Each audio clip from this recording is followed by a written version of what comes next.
6절에서 7절 말씀입니다. 이는 한 아이가 우리에게 낳고 한 아들 우리에게 주신 바 되었는데 그의 어깨에는 정사를 메었고 그의 이름은 기묘자라 보사라 전능하신 하나님이라 영존하신 아버지라 평강의 왕이라 할 것임이라. 그 정사와 평강이 더함이 없고 무궁하며 또 다윗의 왕자와 그의 나라에 군림하여 그의 나라를 굳게 세우고 지금 이후로 영원히 정의와 공의로 그것을 보존하실 것이라. 만군의 여호와 열심히 이를 이루시리라. 아멘. 말씀으로 들어가려고 합니다. 그런데 제가 이렇게까지 하는 이유는 무엇이냐면 하나님을 알고 그 믿는 일에 귀한 도전들이 있어야 되는데 이유가 있어요. 왜 자꾸 이렇게 도전하는가? 그 이유는요, 우리 인생은 내 힘과 열심만으로는 살 수 없기 때문에 하나님 아버지가 어떤 분이신지 그 아버지를 아는 것이 내 신앙을 이렇게 성숙되어 가게 하는데 도움이 되기 때문입니다. 최근에 제가 몇 번 얘기를 했던 것 같은데 최근에 제 마음 가운데도 울림이 있었고 아마도 이 시대에도 큰 어떤 충격과 경종을 울렸던 드라마라고 저는 생각하는데요. 참교육이라는 드라마, 넷플릭스에서 했던 드라마를 저는 보게 되었습니다.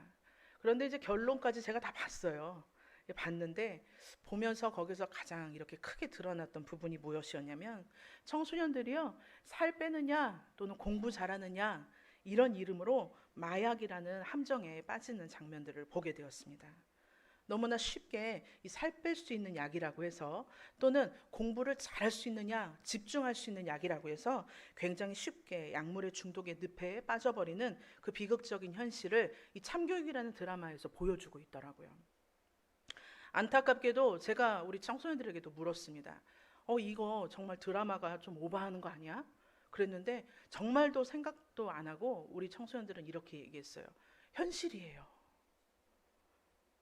여러분, 정말 이것은 현실이라는 이야기를 이 친구들의 입을 통해서 듣게 되면서 얼마나 마음이 아팠는지 모릅니다.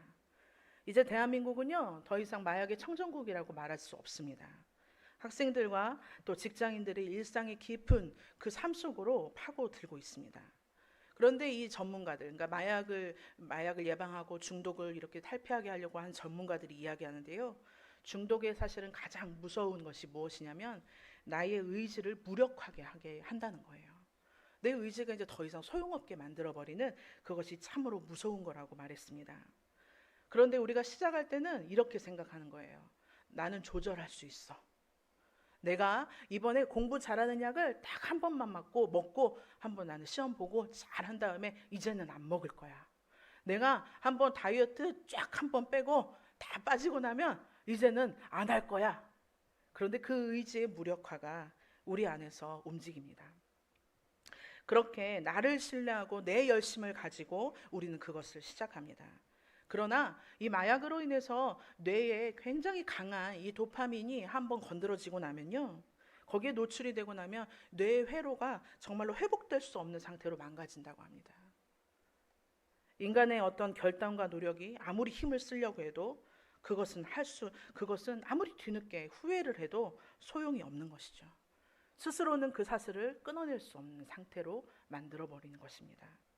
내 힘으로는 도저히 끊어낼 수 없는 그 상태, 그 흑암에 갇혀버리게 되는 것이죠. 왜 목사님은 마약 이야기를 할까? 참교육을 통해서 보게 되는 이 시대의 현실을 보면서 많은 것들을 생각하게 되었고, 그러나 그 일이 남의 일이 아니라 혹 내 일이 될 수도 있겠다는 생각을 해보았습니다. 왜냐하면 그 비참한 모습이요, 사실 우리 영혼의 어떤 어두운 상태, 그것과도 너무나 닮아 있었기 때문입니다. 꼭 마약만 중독이 있을까요? 우리는 여러 가지 중독이 우리를 괴롭힐 때가 있어요. 저는요, 어떻게 생각하면 누군가에게 인정받고자 하는 인정 중독인 것 같기도 해요. 어느 때는 막 일을 정말로 안 하면 마음이 불안한 일 중독인 것 같기도 합니다. 여러분들은 어떻습니까?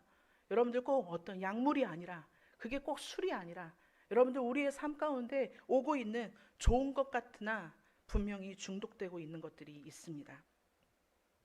내가 이번 주부터는 진짜 다르게 살아야지.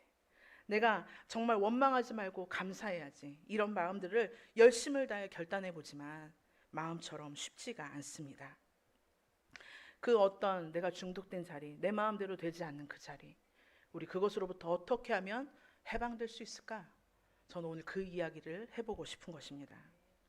우리는 왜 맨날 결심하면 왜 또 실패할까요? 저는 결코 이 주일의 예배에 여러분에게 실패감을 맛보라고 이 이야기를 하는 것이 아닙니다. 늘 말씀을 들으며 여러분은 반드시 주인공을 찾아야 할 것인데 오늘 그분을 만나시길 축복합니다.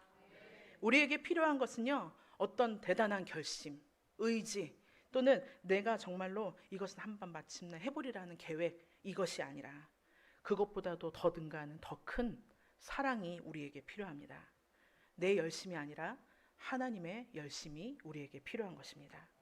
이사야 9장 7절의 끝에 보면 이렇게 말씀하죠. 여호와의 열심이 이를 어떻게 하신다?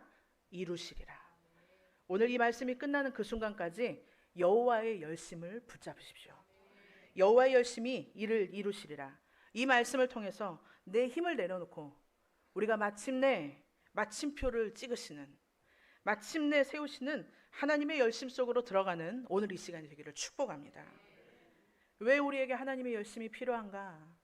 앞서 이미도 얘기를 했지만 우리로서는 할 수 없기 때문입니다. 그래서 우리는 내 열심을 내려놓고 하나님의 열심을 붙들어야 하겠습니다. 우리가 처한 여러분들의 어떤 그 현실 한번 돌아보시죠. 그러나 그것이 꼭 내 육신의 어떤 현실만이 아니라 혹시 내 영혼이 지금 메말라 있는 것은 아닌가 한번 돌아보시죠. 그러나 그것을 도저히 헤어나올 수 있는 길이 없습니다. 완벽한 흑암과 같습니다. 그런데 제가 희망이 되는 것은 이 9장 앞선 1절과 2절을 보게 되었을 때 그것을 통해서 그렇구나 하는 걸 발견하게 됐습니다. 9장 1절과 2절을 보면 이 당시의 백성들을 향하여 성경은 이렇게 이야기합니다. 이 당시에 이 백성들이 처한 환경을 이렇게 설명하는데 멸시를 당하던 땅, 흑암에 행하던 백성, 사망의 그늘질 땅에 거주하던 자들. 어떤 표현입니까? 소망이 완전히 사라진 그 땅 가운데 있는 자들에 대해서 설명하고 있습니다. 말씀해 보면 스불론과 납달리 땅이 있는데 이 땅의 사람들은 아수르 군대에게 엄청 당하고 있는 중이었어요. 그리고 그것으로부터 침략당하여 소망이 완전히 끊어져 버린 흑암에 머무는 상태가 되었던 것입니다. 그런데요, 하나님께서는 그것을 그대로 두지 않으셨습니다. 2절, 흑암에 행하던 백성이 어떤 빛을? 큰 빛을 보고 사망의 그늘질 땅에 거주하던 자에게 무엇이? 빛이 비치도다. 아멘. 흑암에 있던 백성이 큰 빛을 보았대요. 그들에게 빛이 비추었다고 말씀하고 있습니다. 그런데 제가 여러분에게 질문하겠습니다. 흑암에 있던 백성, 멸망 가운데 있던 나, 절망 가운데 있는 나, 이제는 더 이상 그것으로부터 해방할 수 있는 길을 알지 못하는 나, 바로 나에게, 바로 우리에게 비춰주시는 빛을 보기를 원합니다. 저의 질문은 이것입니다. 흑암 속에 있던 백성들이 열심히 횃불을 만들었습니까? 그들이 빛을 비추기 위해서 어떤 빛되는 모든 것들을 끌어다 모아서 그것을 밝히려고 노력했습니까? 그렇지 않아요. 그들은 그저 어둠 속에 주저앉아 있을 뿐입니다. 움직일 힘도 없고 소망도 없지만 그냥 그것을 몰아낼 힘조차 없는데 내가 내 안으로부터 그것을 막 발휘하려고 그것을 노력으로 만드는 것이 아니라 외부로부터, 무엇보다도 위로부터 일방적으로 비춰온 힘, 비추어진 그 빛 때문에 시작된 것입니다. 저는 오늘 새벽에 우리 새벽에 나오신 분들에게도 부탁드렸어요. 오늘 예배를 위해서 기도해 주십시오. 그러면서 두 가지를 말씀을 드렸는데 먼저는 무엇이냐면 우리가 주의 영광을 보기를 원한다고 기도해 달라고 했어요. 또 하나는 무엇이냐면 우리가 노력할 수 있는 것이 아니라 하나님의 영이 위로부터 내려오기를 위해서 기도해 달라고 했어요. 여러분, 이 시간 여러분의 눈을 떠서 하나님의 우리들에게 향하신 그 사랑의 눈을 보시기를 축복합니다. 하나님께서 여러분에게 주시는 그 하나님의 영이 여러분에게 보여지기를 축복합니다. 위로부터 내려오는 그것으로 말미암아 여러분이 충만케 되기를 축복합니다. 우리가 왜 지치고 낙심합니까? 내가 내 인생의 빛을 막 만들려고 노력하기 때문에, 내가 만들어서 하려고 하기 때문에 우리는 한계에 부딪히는 것입니다. 여러분은 어떤 부분에 내가 헤어나올 수 없는 것인가 한번 고민해 보십시오. 그것으로부터 내 힘으로 중독을 끊을 수 없고, 영적인 어떤 흑암에 그냥 메마른 상태에서 내가 스스로 나를 구원할 수 없습니다. 저는 절망을 이야기하려는 것이 아니라 없다는 것에 인정할 때 우리가 살 수 있기 때문입니다. 왜냐하면 그것을 인정할 때 따라오는 것이 있는데, 주님, 나는 할 수 없습니다. 주님, 나는 스스로 나를 구원할 수가 없습니다. 그 어떤 누구도 행복하지 않은 사람은, 행복함을 바라지 않는 사람은 없으시죠? 사랑하는 성도 여러분, 모두 행복하고 싶으시죠?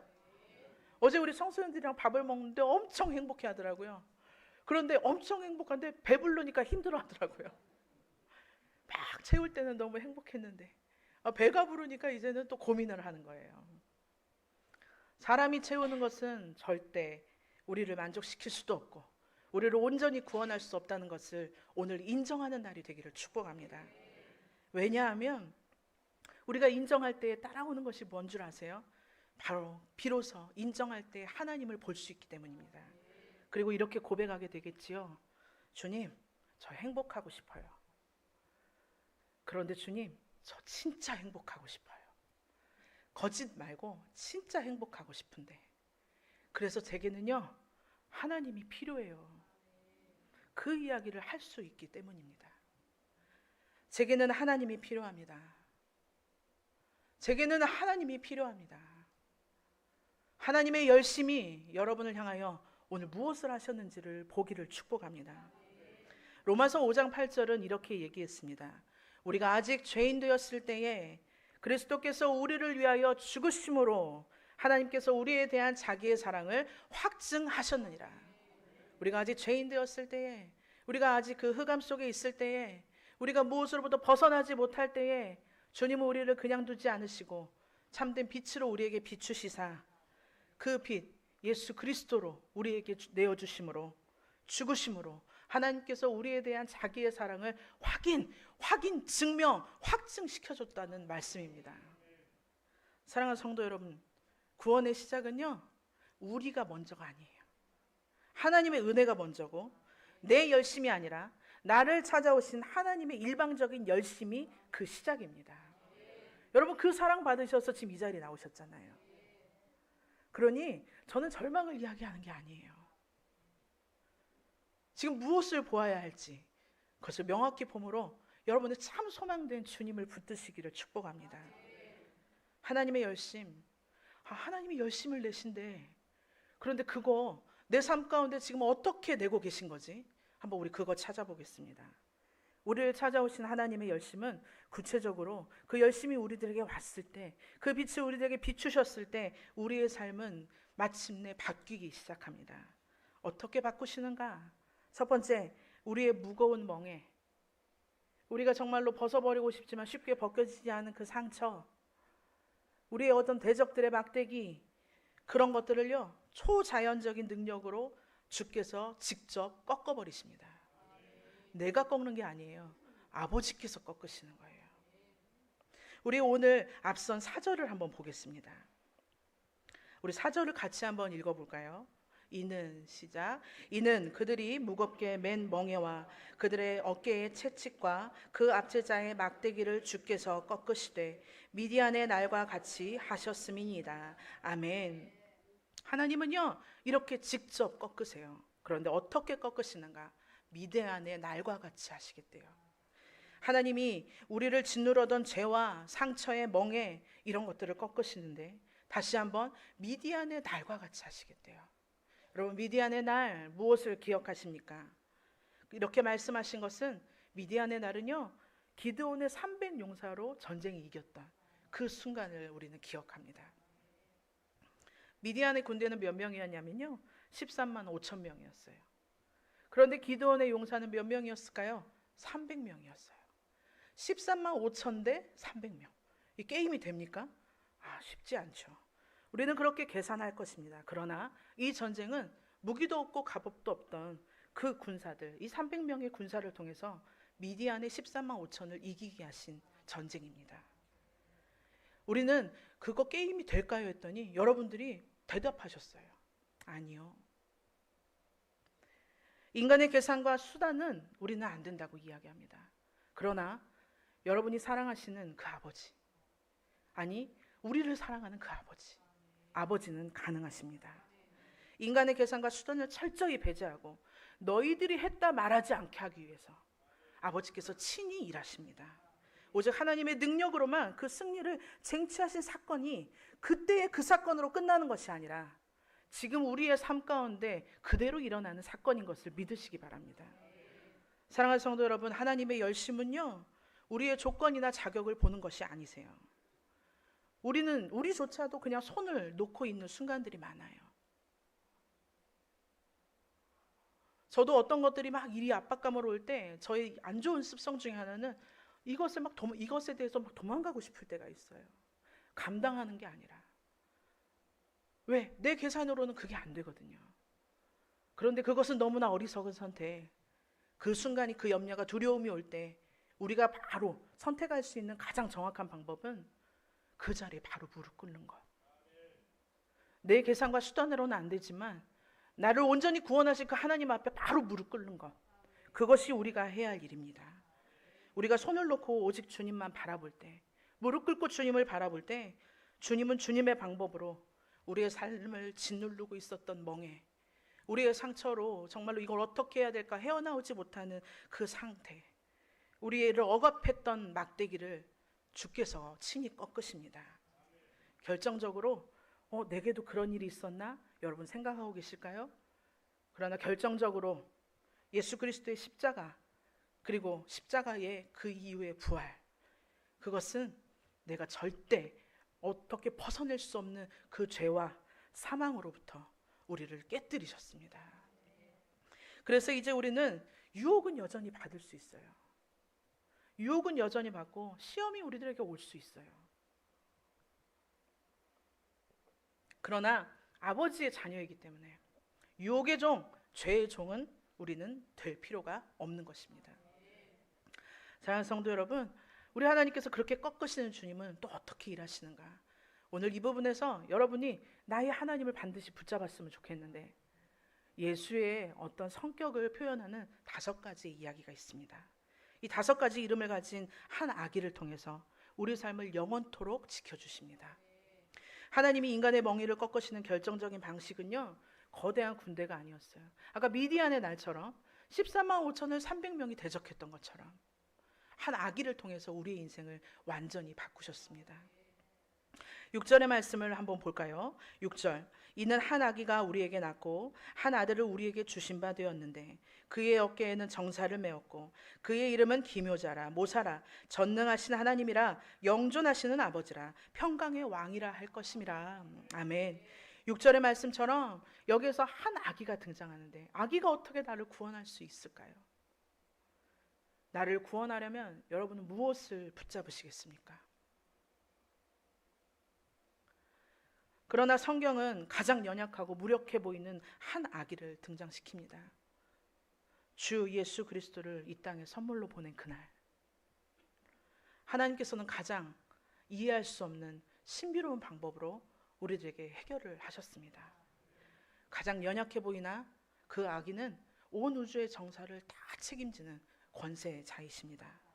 이 성경이 5가지로 쭉 설명을 하는데 제가 조금 안내를 드려보려고 합니다. 기묘자, 모사, 전능하신 왕, 영존하신 아버지, 그리고 마지막으로 평화의 왕, 그는 누구일까요?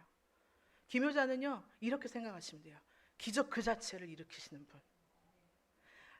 어떤 인간의 상식과 이성 여기에 들어오지 않고 그것을 초월하여 기적과 그 기적 그 자체를 발휘하시는 분이세요. 그 방법으로 길을 내시고 초자연적으로 이끄시는 분이 기묘자이십니다. 그렇다면 모사는 무엇입니까? 모사는요, 내 가장 가까이 있는 분, 내 아픔과 고민을 가장 가까이에서 듣는 상담자와 같은 분이세요. 그래서 이분은 내 인생의 최고의 상담가이며 전략가이십니다. 그러니 기묘자와 모사, 이것을 섞어 이야기하면 이분은 내게 있어서 기적 자체를 이루시며 내게 있어서 가장 가까이 상담하고 전략을 펼쳐주시는 그 아버지 붙잡아야 하지 않겠습니까? 내 삶의 가장 가까이에서 얽힌 실타래를 완벽히 풀어내시는 분이 모사의 주님이세요. 그런데 전능하신 하나님은 어떤 분이십니까? 창조주의 능력을 가졌을 뿐만 아니라 능치 못함이 없으시는 분, 그분이 누구십니까? 나의 하나님, 우리 하나님이에요.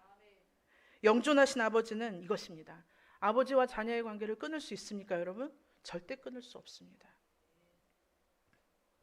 아버지와 자녀의 관계를 끊어낼 수 없는 것처럼 그 관계는 결코 끊어지지 않습니다. 영원토록 돌보시고 책임지시는 영존하시는 아버지. 그렇다면 마지막으로 평강의 왕은 누구십니까? 이 죄와 염려와 사망 가운데 빠질 수 없는 우리를 아버지와 나의 관계를 회복시킴으로 말미암아 세상이 줄 수 없는 평안으로 우리들에게 정착시키시는, 선물 주시는 왕. 여러분은 이 5가지의 이 예수님의, 주님의 이 성질, 이 본성, 이것을 보면서 어떤 주님이 내게 가장 많이 와닿으실까요? 사랑하는 성도 여러분, 길이 막히셨습니까? 그분에게 주님은 기묘자이십니다. 답이 없으십니까? 그분에게 주님은 모사가 되십니다. 여러분, 힘이 없으십니까? 그렇다면 그분에게는 전능하신 하나님이 필요하십니다. 여러분, 아무도 내 편이 아닌 것 같습니까? 그분에게는 내 완전한 편이신 아버지이신 영존하신 주님이 필요합니다. 마음이 무너지고 지금 두려우십니까? 그분에게는 평강의 왕이 이 시간 여러분에게 임하기를 축복합니다. 7절은 이야기합니다. 이 주님이 다윗의 왕좌에 앉아 우리를 다스리신다고요. 그런데 어떻게 다스리시는가? 지금부터 영원까지. 지금부터 영원까지 우리를 다스리신다고 7절은 말하고 있습니다. 여러분, 하나님의 열심은요, 결코 우리가 해석하는 열심으로 해석해서는 안 될 줄 믿습니다. 하나님의 열심은요, 우리가 생각하는 열심 정도의 어설픈 열심이 아니에요. 시작을 하신 분, 시작을 하셨을 뿐만 아니라 지금부터 영원까지, 마침내 마침표를 찍는 그 순간까지 집요하고 아주 끈질기게 열심을 내십니다. 여러분, 어디까지 열심을 내보셨을까요? 저는 뒷심이 좀 약한 것 같다는 생각을 이게 살면서 많이 했습니다. 지구력이 내가 좀 약한 것 같은데, 정말 최선을 다한 것 같은데 어떤 실패감을 딱 맛봤을 때 항상 뒤에 따라오는 건, 나 정말 끝까지 열심히 최선을 다해봤나 하면서 막 저를 채찍질할 때가 있었어요. 인간의 열심은 정말 어떻게 보면 최선이 과연 있는 것인가 할 정도로 연약한 열심인 것 같아요. 그런데 하나님의 열심은 그렇지 않습니다. 그 결과를 여러분들에게 말씀드리고 싶어요. 하나님의 열심에 최종적으로 이루어낸 그 결과, 그거는 무엇일까요? 사랑하는 성도 여러분, 하나님의 열심, 여호와의 열심, 이 열심이라는 말은요, 히브리어로 키나 이런 말인데, 이것이 이런 표현이라고 합니다. 질투하기까지 사랑하는 아주 강렬한 소유욕, 결코 빼앗기지 않으려는 굉장히 독점적인 사랑, 이게 열심이에요. 절대 빼앗기지 않으려는 질투하신 하나님의 사랑, 이게 하나님의 열심인 것입니다. 여러분, 제가 오늘도 아침에 어떤 한 청년의 메시지를 받았어요. 목사님, 죄송합니다. 갑자기 어떤 일이 생겨서 갈 수밖에 없는 상황이 됐는데 저 도망가지 않고 꼭 다시 돌아오겠습니다. 마음이 너무 아팠어요. 거기에는 제가 딱 이 한마디를 쓰게 됩니다. 기다릴게. 그래서 제 마음 가운데 어떤 마음이 들었냐면요, 뺏기고 싶지 않은 거예요. 정말 뺏기고 싶지 않아요. 하나님이 우리를 향해서 질투하시기까지 강렬히 내가 너를 결코 빼앗기지 아니하리라. 그 독점적인 사랑이 하나님의 열심이세요. 부모 되신 여러분, 여러분의 자녀를 뺏긴다고 생각해 보십시오. 내 소중한 자녀가 어떤 구렁텅이에 빠져서 허우적된다고 생각해 보십시오. 바로 그것을 그러면 그냥 두는 부모님이 계실까요? 결코 그렇지 않으실 겁니다. 내 목숨을 내놓고라도 그 자녀를 건지려고 애쓰시겠죠. 하나님의 타오르는 이 사랑, 이 질투, 이것이 하나님의 열심입니다. 독생자 아들을 십자가에 못 박아 죽으시면서까지 내 백성을 반드시 내 거 삼겠다, 살리겠다 하는 그 거룩한 고집, 바로 그것이 하나님의 열심, 하나님의 사랑입니다. 하나님의 열심이 만들어낸 최종적인 결과, 그거 알려드린다고 했잖아요. 그 최종적 결과가 무엇일까요? 하나님의 열심의 최종적인 결과, 그것은 바로 여러분 자신입니다. 그 열심 때문에 지금 이 자리에 나와 계신 거잖아요. 그 열심 때문에 여러분이 하나님 만나시게 된 거잖아요. 빌립보서 1장 6절은 이야기합니다. 너희 안에서 착한 일을 시작하신 이가 그리스도 예수의 날까지 이루실 줄을 우리는 확신하노라. 착한 일을 시작하신 이가, 대추 하나님이 천지를 창조하시니라. 그리고 마침내 처음에 그 아들은 실패했지만 우리들에게 예수 그리스도를 허락하셔서 그 작은 아기로 또다시 시작하신 그 이, 그는 그리스도 예수의 날까지 이루실 것을 우리들에게 확증하셨습니다. 사랑하는 성도 여러분, 여호와의 열심은요 지금도 일하고 계세요. 내가 그 결과라니까요. 우리가 그 결과예요. 근데 우리를 결코 그냥 내 새끼 만든 걸로 끝내는 게 아니라 너 내 책임이야. 그러니 지금 어떤 상황 가운데 빠져 있어도, 지금 네가 어떤 중에 지금 흑암 가운데 있어도 걱정하지 마. 다만 너는 나에게 돌아오라. 그 청년이 제게 저 돌아갈게요, 도망가지 않고 돌아갈게요 라는 그 말이 하나님이 우리들에게 듣고 싶은 말씀 아닐까요? 하나님 말씀하실 겁니다. 기다릴게. 하나님의 열심 위에 그 사랑을 안다면 그 열심 위에 우리 인생을 내던지는 우리가 되기를 축복합니다. 사랑하는 성도 여러분, 이제 말씀을 맺으려고 합니다. 그리고 맺음에 있어 우리는 하나님 앞에 결단했으면 좋겠습니다. 여전히 내 인생의 무거운 짐을 내 의지와 어떤 내 열심, 이런 걸로 하려고 할 때마다 저는 계속 부러집니다. 버티려고 할수록 자꾸 무너집니다. 제가 이 청년의 이야기를 안 하고 싶지만 또 하게 되는데, 제가 또 이렇게 얘기를 했어요. 버티지 마. 버티다 더 맞지 말고 잘 보내고 그냥 와. 버티려고 할수록 참으로 고통스럽습니다. 내가 내 가정을 변화시키려고 했고, 내가 내 힘으로 염려를 끊으려고 했고, 내가 내 힘으로 중독에서 나오려고 했으나 그 어떤 내 열심은 금방 뜨거웠다가 금방 식어버리는 냄비와 같이 오늘도 저는 실패했습니다.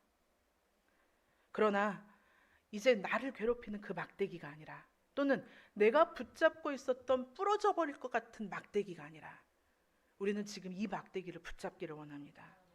시편 23편 4절의 말씀, 내가 사망의 음침한 골짜기를 다닐지라도 해를 두려워하지 않을 것은 주께서 나와 함께 하심이라.